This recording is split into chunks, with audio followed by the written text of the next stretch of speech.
I know you've heard the term, how about them Cowboys, but how about them Broncos instead? Andrew Mason, we're talking about a team that is on a roll. 5 wins in a row.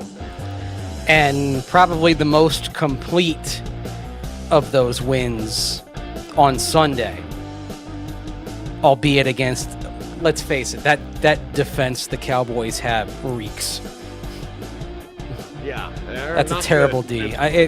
But you did what you should do. How often do we say, like, hey, teams don't get, we're not going to give them credit because they beat a bad team, but you're supposed to beat a team like that. You're supposed to beat them down. Like, the Broncos struggle to get past the Giants, struggle to get past the Jets, but now they play the Cowboys, a team with a bad defense, and they did what they were supposed to do to a bad defense. They marched up and down the field on them.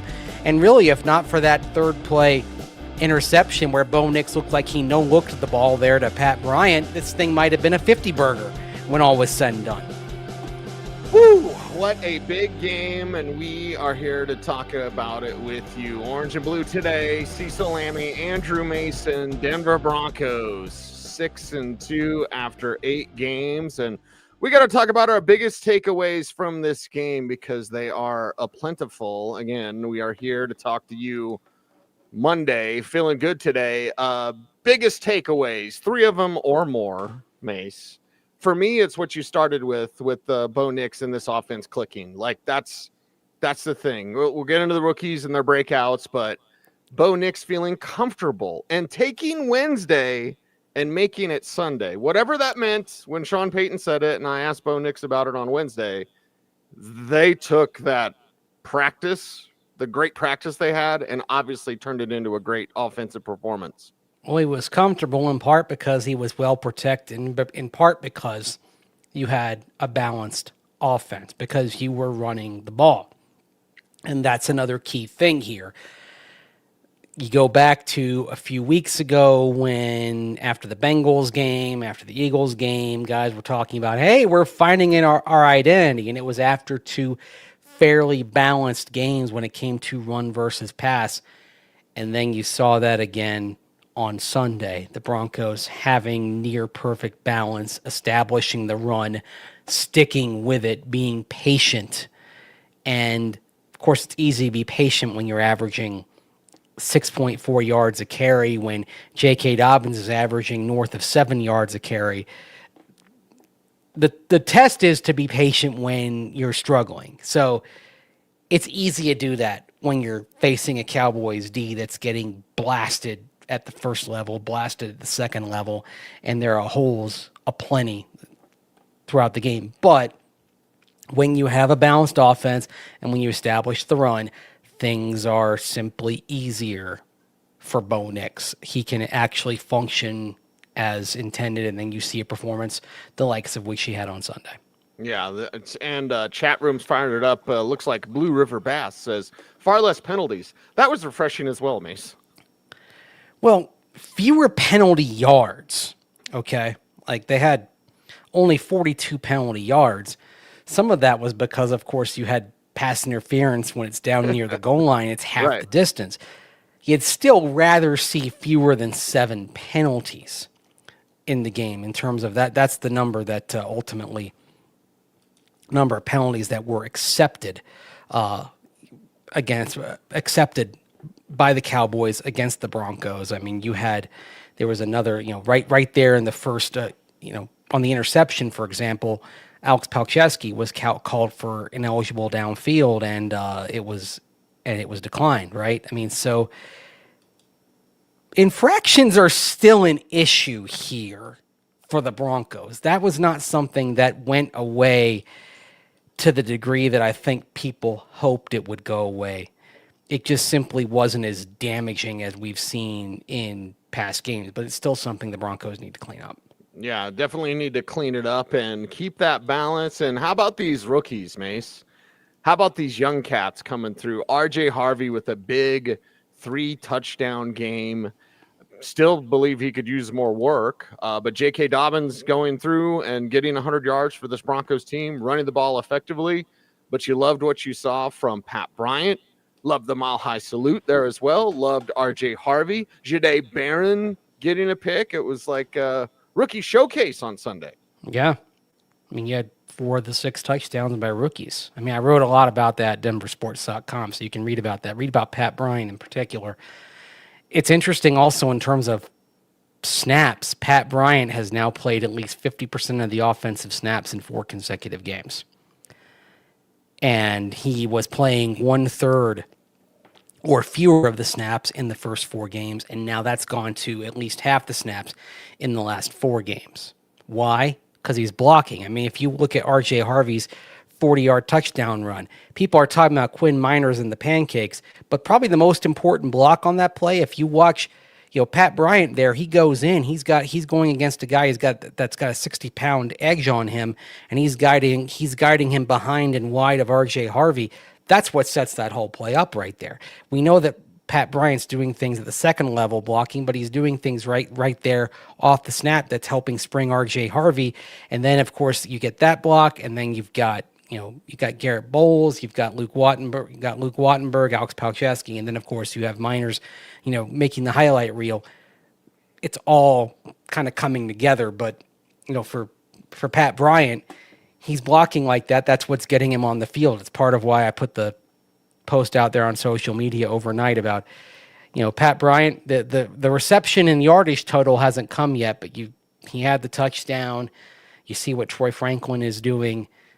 Devon Vele hasn't really been missed so far this year for the Broncos, and they got a 4th-round pick for him. So, not too bad. Yeah, not too shabby. I saw you going back and forth with some folks, but it's like, let the young kids play. If Devon Bailey was here, would his numbers be better? Spencer Rattler sucks. Listen, he would get in the way of the development of Pat Bryant, and that's what would, I don't know, not anger me, but like, it's clear the avenue that Pat Bryant is on that would not be there if a veteran was in his way. Well, the other thing is in New Orleans, I mean, if he was all that good, would he be more than the number 4 receiver? I mean, there are 3 wide receivers there that have at least twice as many targets or 3 times as many receptions as Devon Vele. So he hasn't really, if he's that good, why is he down there below 3 other guys at this point, right? And so, I mean, Chris Olave is on pace for 1,000 yards despite having Spencer Rattler at quarterback. So don't give me the quarterback argument crap. Guys are still being productive down there. Right. So, yeah, it's, that's nonsense. Yes, I wholeheartedly agree with you. I was just smiling when I was seeing you go back and forth. I said, my man Mace, he's got his sword and shield out online. But yeah, it's the truth. I didn't. And I had it, and then I put it away because I don't know. There's no use to doing a lot of replies on Twitter in particular. That doesn't really, It's folly. Twitter's a cesspool at this point. I mean, it's just not my favorite place anymore. Yeah. I'd rather, there's more reason to respond over on YouTube. So if you look at the video that I posted, the post-game video, and you can find it on my YouTube channel, if you want to get me answering questions on, and on media, that's where you can find me. That's there's actual value to that. That's why we love YouTube, and we love y'all for supporting us here on Orange and Blue today. Mace, my final biggest takeaway from this, hell of a game plan for Vance Joseph. If you were telling me Jake Ferguson would have 0 catches, I would have said, oh, he got hurt.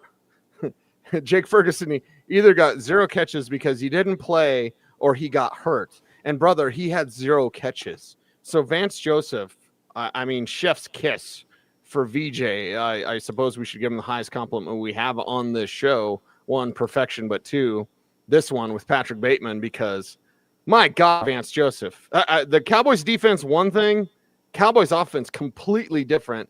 And the Broncos handled them. Yeah. They only threw at Alex Singleton once on Sunday. Wow. The Cowboys. Some of that's pressure. When you pressure and you're forcing them to throw where you want it to. Remember what Vance Joseph said a few weeks ago, that they're trying to get people to throw at Pat Surtain, that's part of the intent. So similarly, you try to get opponents to not throw in a certain direction. They're trying to get them to not throw toward Alex Singleton. I think that was pretty clear on Sunday, trying to make sure they avoided that weak spot. Riley Moss, by the way, was targeted 11 times in the game. 6 receptions allowed for 79 yards. Broke up 3 passes, was credited with 1 touchdown allowed. So in terms of the passer rating allowed, 107.8 per Pro Football Focus data, not the best of games for him as well. So it was a mixed bag for Riley Moss, but it wasn't a game that got the Broncos beat, but at least you give the Broncos credit for making sure the Cowboys weren't able to go at the real weak spot, the spot that I think everybody was concerned about, which was that inside backer spot, the matchups where we saw the Giants have success, where we saw the Eagles have some success. The Cowboys really not. Again, 1 catch, 9 yards against Singleton in coverage area. That was it. Wow. Yeah, pretty good. Yeah, real good. And with Riley Moss, we know that he's going to continue to see those. I think Benjamin Solak had this on Twitter.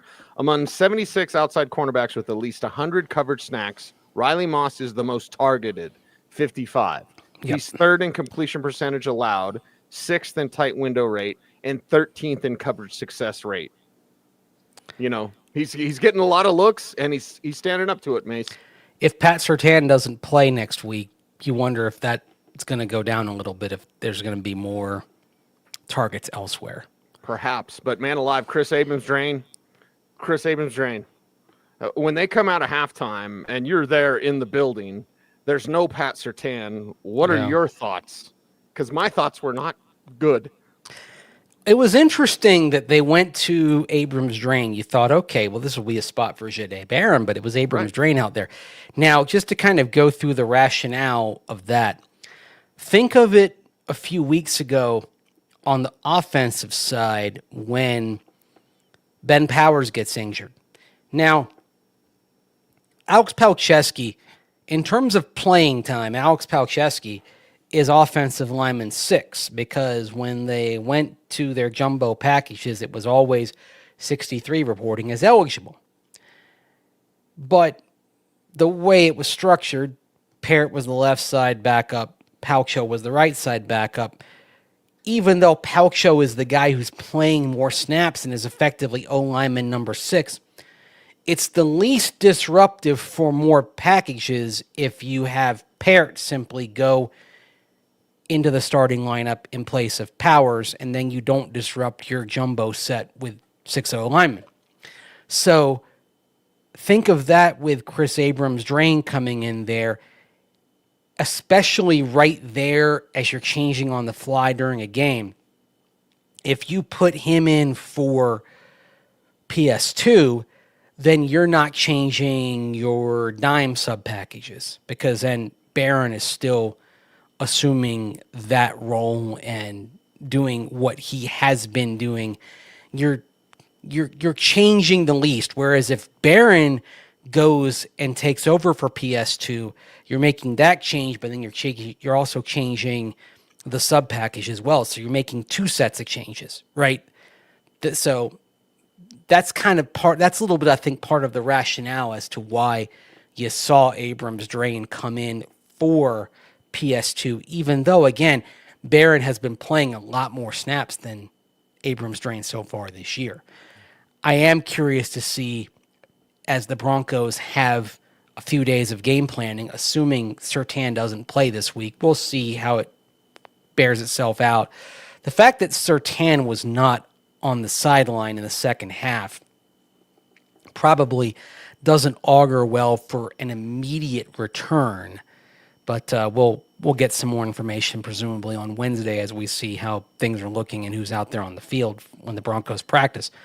But I am curious to see, with 3 days of prep, what the Broncos choose to do, and if they choose to go status quo with what they had in the second half, or if they insert Barron in there with some time to actually prepare rather than going with the least disruptive option in the second half. I got to say, I've always been somewhat offended, but I got as offended as I like when people say Chris Abrams-Drain's like Chris Harris, because Chris, a dear friend of both of ours, and I watched Chris Abrams-Drain on Sunday. I was like, well, there's a little Chris Harris there. It's hold Chris in high regard, but Chris Abrams-Drain on the outside is perfect, man. Well, Like you love to see that next man up mentality. Well, he plays with some attitude. He plays with some resilience to him. I mean, they did have 5 catches at his expense yesterday, but they weren't back-breaking plays. He didn't miss a tackle. He kept things in front of him. So like that's kind of a key thing. You're playing the game that's kind of right there for you. You're minimizing the damage, and when you're playing from in front like the Broncos were, that's sort of what you want to have. I think a different type of game next Sunday, potentially, depending on how things flow, if he has to play more. That will probably be a truer test. But what we did find out Sunday, and we did find out last year when he got forced in there, especially there on the fly after Levi Wallace struggled against the Browns, is that at least in the spotlight, it's not too big for him. I like it. Roport asks Mace, was winning the coin toss starting the game on offense strategic? That's something you and I had actually talked about. We did talk about that, and it didn't work out as expected because the third play ended in an interception. I like the idea, though. I like the idea of winning the coin toss and receiving in this particular matchup. Yes. As in, let's dictate things rather than having it dictated to the Broncos. And look, I mean, even though the Broncos did get the stop there in goal to go, the Cowboys, when they got the ball, they sprinted downfield quickly. So their opener was pretty effective, it seemed. So I think the rationale for making that call was actually pretty sound based on what we actually saw from the Cowboys when their offense went out there and executed. Because I think if the Cowboys had gotten the ball first, I think they probably would have driven to a field goal, at least, based on what we saw from that opener. So even though the execution didn't quite work out, I still like the idea. I like it as well. More thoughts from Andrew Mason from the stadium. But first, how about a word from our sponsor? It's RamosLaw.com. Today's episode of Orange and Blue Today is presented by Ramos Law, the official injury law firm partner of the Denver Broncos. Ramos Law was founded by Dr. Joseph Ramos, an attorney and ER doctor, to provide exceptional care to those injured in accidents. With a unique understanding of both medicine and law, the Ramos Law team is built to fight for you every step of the way. Experience the Ramos Law difference. Contact them today at RamosLaw.com. All right, how many times have you heard? We got an update on Pat Surtain. We do have something that just came out 6 minutes ago. Yeah. From Ian Rappaport. Surtain suffered a pec strain in the win over the Cowboys, per him and Tom Pelissero. He's considered week to week, and he could land on IR, but solid news. Week to week, usually, Mace, in injuries means, okay, he's at least going to miss a week. Being on IR would force him out for 4 games, which would mean a return after the bye. I'm looking at the handy-dandy schedule right now.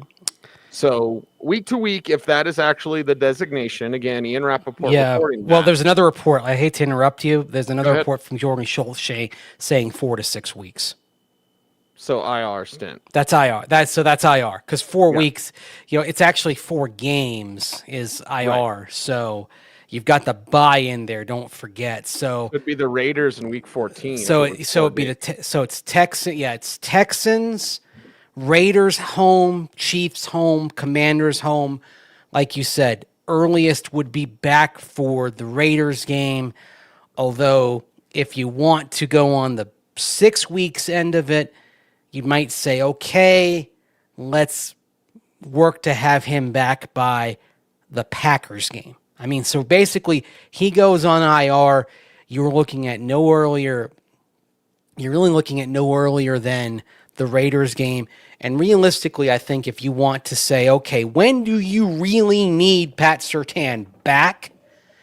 You need him, assuming everybody's healthy on Green Bay, you need him back against Jordan Love and that multifaceted Packer passing attack.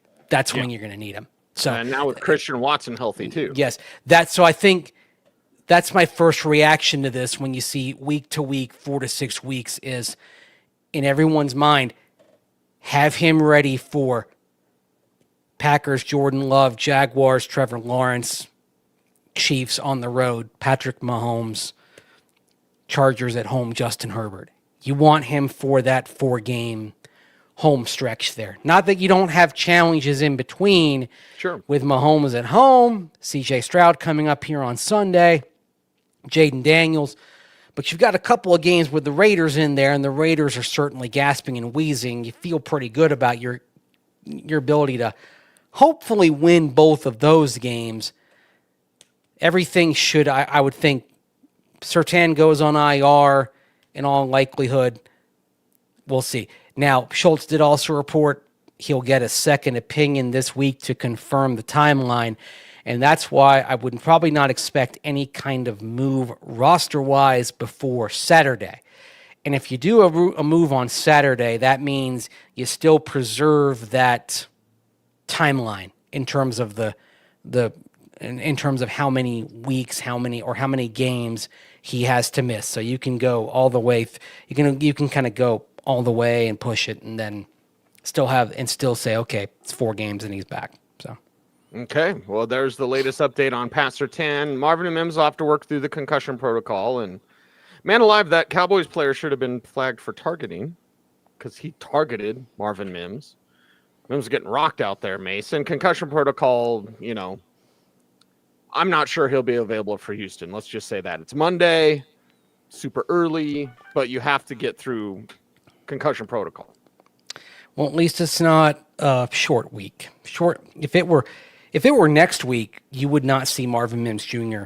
on Thursday night. So a normal week, there's a chance you see Marvin Mims Jr. against the Texans.